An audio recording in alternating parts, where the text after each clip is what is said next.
Hello বন্ধুরা, pharmacist শিশু health হেভেনের পক্ষ থেকে আপনাদের জানাই শুভেচ্ছা ও অভিনন্দন। আজ আমরা ক্যারিয়ন ট্যাবলেট নিয়ে আলোচনা করব, যার জনপ্রিয় নিচ্ছে ডাইড্রোগেস্ট্রল। চলুন তাহলে শুরু করা যাক। Scheme number 1, introduction. বন্ধুরা, আজকের ভিডিওতে আমরা জানবো ক্যারিয়ন ট্যাবলেট সম্পর্কে, যার জেনেরিক নাম হচ্ছে ডাইড্রোগেস্ট্রল 10 মিলিগ্রাম। এটি একটি সিনকোপিক প্রোজেস্টেরন হরমোন, যা নারীদের বিভিন্ন হরমোনজনিত সমস্যার চিকিৎসা ব্যবহৃত করা হয়। Scheme number 2, what is dydrogesterone? Dydrogesterone কি? প্রোজেস্টেরন হল নারীর একটি গুরুত্বপূর্ণ হরমোন। শরীরে এই হরমোনের ঘাটতি হলে মাসিকের সমস্যা, গর্ভধারণের জটিলতা এবং গর্ভপাতের ঝুঁকি বাড়তে পারে। ডাইড্রোগেস্ট্রল শরীরে সেই ঘাটতি পূরণ করে এবং জরায়ু আস্তরণ সুস্থ রাখতে সাহায্য করে। Scheme number 3, measures of carry-on tablet.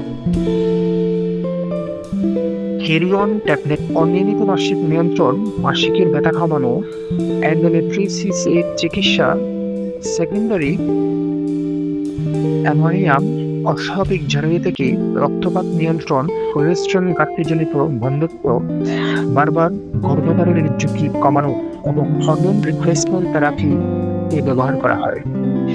Scheme number 4, how does it works? এটি কিভাবে কাজ করে?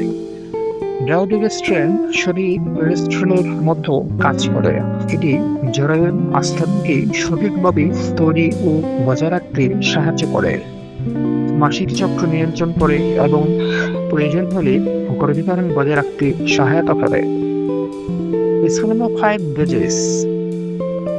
থেরাপিউটিক ডোজ বিভিন্ন হতে পারে।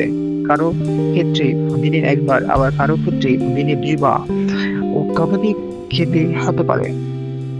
তাই চিকিৎসকের পরামর্শ অনুযায়ী নির্ধারিত ডোজ এবং নির্দিষ্ট সময় পর্যন্ত ওষুধ সেবন করুন। Scheme number 6, how to take. এটি কিভাবে নিতে হবে? খাবারের আগে বা পরে যেভাবেই খাওয়া যায়। প্রতিদিন একই সময়ে খাওয়ার চেষ্টা করুন। কোনো রোজ ভুলে গেলে মনে করার সঙ্গে সঙ্গে খেয়ে নিন। তবে পরবর্তী ডোজের সময় হয়ে গেলে মিস করা ডোজটি বাদ দিন। আপনি একসাথে 2টি ডোজ খাবেন না।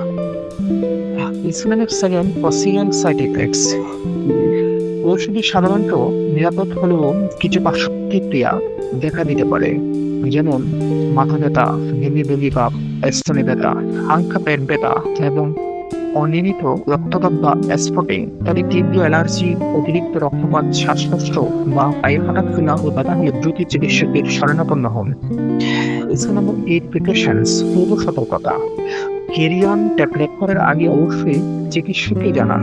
যদি আপনার লিভারের রোগ, অজানা কারণে জনিত রক্তপাত, রক্ত জমাট বাঁধার ইতিহাস, হরমোন নির্ভর ক্যান্সারের ইতিহাস বা এই ওষুধের কোনো উপাদানে অ্যালার্জি দাঁড়ায়। Scheme number 9, pregnancy and breast feeding. গর্ভাবস্থায় নির্দিষ্ট ক্ষেত্রে চিকিৎসক ক্যারিয়ন ট্যাবলেট ব্যবহার করতে বলতে পারেন, বিশেষ করে প্রোজেস্টেরনের ঘাটতির কারণে গর্ভপাতের ঝুঁকি থাকলে। তবে এটি অবশ্যই চিকিৎসকের তত্ত্বাবধানে ব্যবহার করতে হবে। স্তন্যদানকালীন ব্যবহার করার আগে চিকিৎসকের পরামর্শ নিন। Scheme number 10, storage. শুষ্ক ও ঠান্ডা স্থানে সরাসরি সূর্যের আলো থেকে দূরে সংরক্ষণ করুন। শিশুদের নাগালের বাইরে রাখুন। স্কিম নাম্বার 11, ইম্পর্টেন্ট রিমাইন্ডার, গুরুত্বপূর্ণ সতর্কতা। ক্যারিয়ন ট্যাবলেট একটি প্রেসক্রিপশন হরমোনজনিত ওষুধ।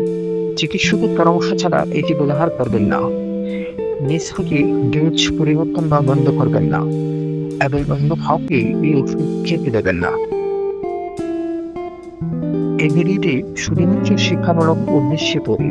এতে চিকিৎসা পরামর্শের বিকল্প নয়। সবসময় ডাক্তারদের পরামর্শ নেই।